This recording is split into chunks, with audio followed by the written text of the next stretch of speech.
Hello gamers around the world, I'm Sparkus, and damn, I am sick for over a week now and I am so behind with my videos, especially with the reviews. Oh man, I'm sorry guys. Anyways, welcome to Game Breaking News, the show where I bring you everything important that happened in the world of gaming. But well, I also bring you the unimportant stuff, like John Carmack is suing ZeniMax for $22.5 million. ZeniMax owns game studios like, for example, Arcane Studios, Bethesda Softworks, and ID Software. And this topic is all about ID Software. Mr. Carmack here was a co-founder and sold it to ZeniMax for $150 million back in 2009. Now, sure, with sums like that, it's not that easy, it's not like you whip out your credit card and pay up. No, this normally takes time and the payment is normally distributed like in form of shares of the company. But Mr. Carmack claims that said 22.5 million never switched their owner. Now, I wonder why the CTO of the Oculus VR gets reminded that there's still some money supposed to flow to his direction. Now, I mentioned it in an episode before that compared to other VR devices, Oculus is far behind in sales. Guess who's not far behind in sales? Nintendo and the Switch. Now, of course, we still don't have any official numbers, but thank God for analysts. Oh God. Oh God, I can't believe I said that. I mean, even as a joke, that really feels wrong. Ugh.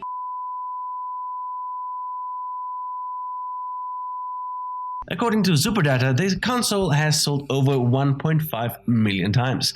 Now, that means that the goal of 2 million sold Switches in March that Nintendo gave themselves is quite achievable, if not already achieved, because Superdata still counts the numbers that I used last week, like the 100,000 in France or the 85,000 in the UK, 360,000 in Japan, but what's new is that there were apparently 500,000 sold units in the US within the first days. Kudos, Nintendo! Also, apparently almost 90% of all the Switch owners also own Bethesda Breath of the Wild. Well, looking at the games available on the Switch, it feels more like not even 90% own Zelda. Am I right? Oh man, I'm funny. Anyways, we should get some real numbers within a month because Nintendo's next fiscal year starts next month and the shareholders are going to want to know things like that. But it sure does look good because according to the Wall Street Journal, A, PewDiePie is a Nazi and B, Nintendo is doubling its production of the Switch from 8 million to 16 million in the coming year. I guess it's not surprising since the Switch is missing in shelves of many stores because they're sold out. So it's looking good for Nintendo, but hey, it wouldn't be a console launch without its problems. Not only with the sucky connection of the Joy-Cons, man, this is a really stupid name, and the scratched displays, which I told you last week. And Sony says that they're looking into these issues, and as they say, they're isolated cases. No, there also seems to be a performance issue connected with the, Wi-Fi connection, because the console is looking for signals in the background and therefore using too much CPU power, lowering the performance in games like the new Zelda game.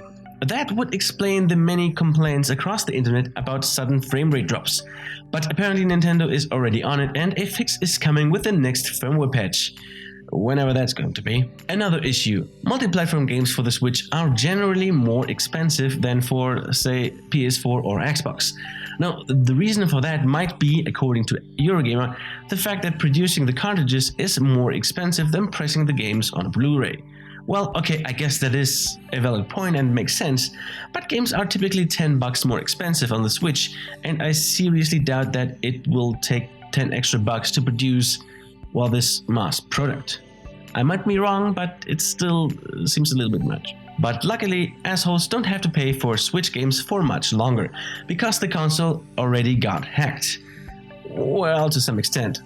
Simply put, with an old iOS jailbreak hack, they got into the security system of the Switch via the browser with a, WebKit hack basically. With that, you cannot really start pirating games or things like that, but you can take a really close look at the insides of the console, gather knowledge to, then hack the console truly. Oh man, sometimes I wonder when Japanese companies find out that this thing called the internet is not just some cool stuff that's just going to go away at some point soon. No, I'm pretty sure that's going to stay. God damn it, Japan, get your shit together. Especially when it comes to porn. I mean, you got some really sick stuff going on there. I guess isolating your people from the world for hundreds of years turns them kind of crazy. Now, if you think, what has porn to do with the video games? Well, for one, with VR, there's going to be some new experiences, quote unquote, waiting for you guys. And also, I would clean any VR device that you get from somebody else. But also, according to YouPorn, I'm sure you have never heard of this site ever before. The weekend after the release of the Switch, site activity went down by about 15% across the whole weekend. On the other hand, the one that you don't use, the search for a link went up 164% and for Zelda for more than 100%. Oh, I know. Start playing with the Switch everywhere you go, like in the train and the bus and whatnot. That will get you a girlfriend for sure. I mean, guaranteed. Speaking about sex and video games, Outlast 2 will not come in Australia. See what I did there? Oh man, I'm really funny. Anyways, alright, so although there is already an rated 18 plus rating for games in Australia, it's not going to be available there still.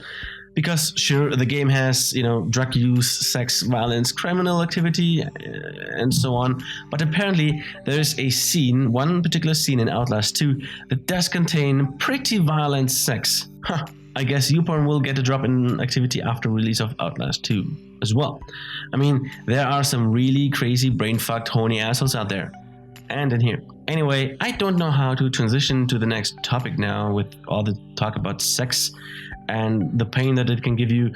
So, yeah, let's take a break. Let's take a short break by looking at the best advertisement for condom manufacturers worldwide. Scandals happen all the time. The question is, how do democracies respond to those scandals? And what will it mean for the wider region? I think one of your children has just walked in. I mean, shifting sands in the region. Do you think relations with the North may change? I would be surprised if they do. Pardon me. That's all right, Pardon me. My apologies. What's this going to mean for the region? My apologies.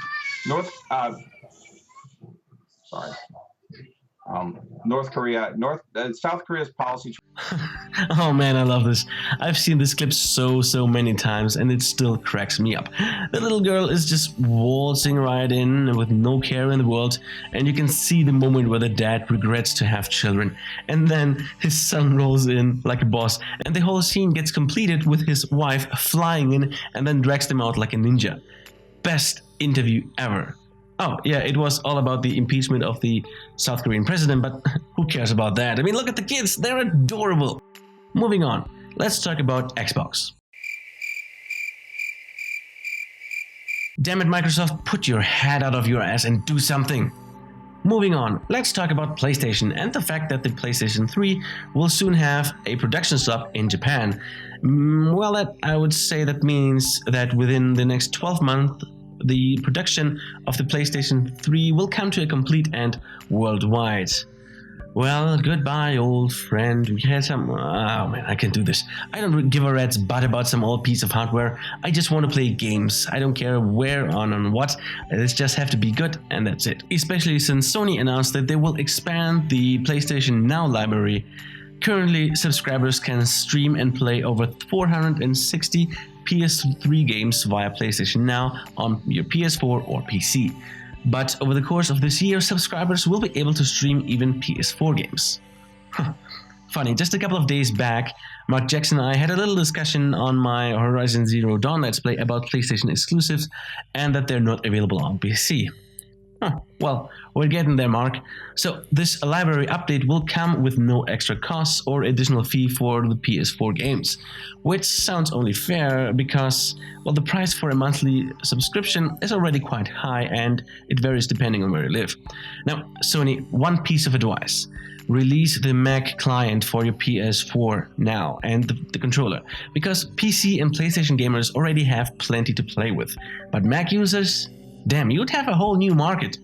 I guess with Linux too, but well, it's too small, I would say. But Mac, it isn't. Anyways, do you have a PlayStation Now subscription or using any game streaming services for that matter? I personally don't, but not because I say that I want to have a physical copy in my hands when I buy it, or that I want to own my video games, like many foolishly say. Hey, wake up. You don't own any of your games. You just get the license to play, basically. Anyway, again, I would like to know if streaming games actually works. I mean, sure it does, but does it work well? I mean, is it enjoyable? Is the quality as expected? Or is the lag noticeable? Or not really? I mean, I would like to know how it is today, streaming games from a cloud or whatnot, because this is the future of gaming, if you want it or not. And although I'm sure there will be a PlayStation 5 and a Xbox 180, streaming will be a big feature on those consoles, so both Sony and Microsoft can stay the big players as gaming platforms. Oh, well, look at me babble about bullshit like consoles. Let's talk about some real hardware. PC hardware. And the news this week is that the new AMD Ryzen processors will be available on the 11th of April. Those 4 to 6 core processors will range from $170 to $250. And I would like to take a moment to thank AMD to manage to stay alive and to keep the market alive with the competition. I mean, the Ryzen were barely announced and Intel dropped the price on numerous processors. And the same goes with ATI and Nvidia. PC gaming hardware is already pricey, but without AMD, damn, get ready to pay Mac level pricing. Now, enough with the hardware news. What about games? Well, it seems like Horizon Zero Dawn is selling like a hot potato since its sales reached 2.5 million copies. Hot potatoes be damned, because Ghost Recon Wildlands is apparently selling like underage kids in the human trafficking market. At least in the UK, it was number 1 in sales last week, already topping Horizon Zero Dawn and Zelda. And according to the GfK chart track, it's been the biggest launch in 2017 so far, again leaving Horizon Zero Dawn and Zelda behind. Okay, granted, Ghost Recon is not a platform exclusive, but still, I thought that Ghost Recon would be forgotten among the midst of these games. And with these games, I also mean Mass Effect Andromeda. And EA's marketing machine also tried this week to fuel the hype train with some more videos and infos about the game, the crew, and so on. But there is a problem. Or should I say many problems? Because thanks to EA Access, subscribers can already play 10 hours of the game. And, well, it's not looking so good. Mostly the criticism goes for the non-existent facial animations and bad character movement. Alright, what happened? To who? To whom? And your goddamn father. Sorry, my face is tired from dealing with everything. And right now, I just want to know what happened with Alec. Simply put, there seem to be a lot of bugs apparent in the game, and quite frankly, I do expect a technically awesome game. Not flawless, but damn, this is Mass Effect. So, from the fans and nerds' point of view, you had the time and the support to make a technically good game. And seriously, EA, when the fuck do you learn that a delayed game turns eventually good, but a bad game stays bad together? Thank you, Shigeru Miyamoto, for your awesome and wise words. But no, EA only speaks one language, and that is green. Money. That is why you can buy Mass Effect Andromeda points, and they will cost from $5 to about $100. With these points, you will be able to buy loot boxes to get gear and boosts for the multiplayer. Seriously, I would like to see one person, just one. And with person, I mean a gamer and not an EA manager that says, "Oh boy, microtransactions, cool. That way I can buy stuff instead of having fun." Honestly, I would like to meet that person so I can bash his or her head into 1,000 pieces Negan style. Speaking of Walking Dead, Season 3 of the Telltale series is currently going on, with another episode coming up, I think next week after that. But co-founder and CEO of Telltale Games, Kevin Brunner, well, will no longer be CEO. For some reason, and only Satan knows why, he's resigning from his position, giving it to the other co-founder, Dan Connors. So let's see if there's going to be some changes there in the future.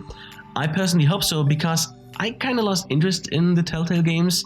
There are now so many out of them, and they seem so similar. Well, maybe I'm wrong. I mean, guys, do you still play the newest Telltale games? If so, can you tell me something about that, how they are today? I would like to just have some additional opinions, maybe to get the spark going again, so I play them. At the moment, I don't know, I don't really feel like it. Actually, you're always welcome to comment on any topic in the comments below. it doesn't matter if it's part of the video or not. And finally, we got some release dates for upcoming games. The retro-style first-person shooter Strafe will come out on the 9th of May. If it doesn't get delayed again, and again, like before. Future Dark Souls will come out on the 16th of May. Wait, this is not Future Dark Souls? Well, it sure as hell does look like a futuristic knockoff.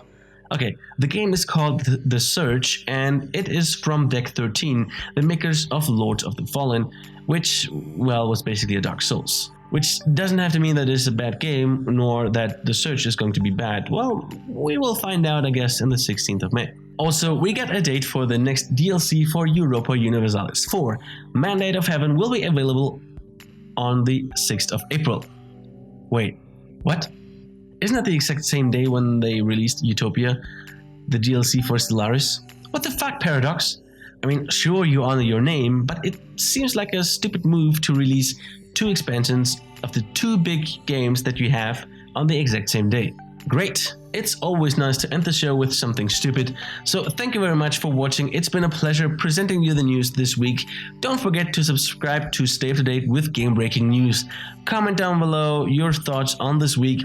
While you scroll down, please stop by the like button and, push it a little, because he likes that. And I personally would appreciate that also very much. Check out my Horizon Zero Dawn Let's Play. But anyways, I will see you next week with another game-breaking news. See you then.